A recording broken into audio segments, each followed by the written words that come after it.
আসসালামু আলাইকুম। সুন্দর করে কুচি কুচি করে পিস কাটতে হবে প্রথম, তারপরে মনে করেন মরিচ। এখন সুন্দর করে মাছটা আমি তেলেতে দিয়ে দিলাম, কিছুক্ষণ একটু সময় লাগবে। এভাবে মনে করেন তেলে ভাজা হচ্ছে, এখন মনে করেন আস্তে আস্তে উল্টিয়ে দিতে হবে এটা। তারপরে মনে করেন মাছটা ভাজা শেষ, এখন মনে করেন পেঁয়াজ কুচি দিয়ে দিলাম তরকারিতে তেলে।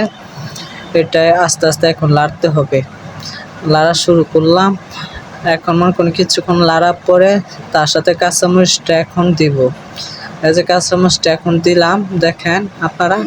এখন আরেকটু মনে করেন এটা কাঁচামরিচের সাথে পেস্টটা আমরা ভালো করে একটু ভাজতে হবে, যাতে মনে করেন সুন্দর হয়, কালারটা একটু ভালো আসবে।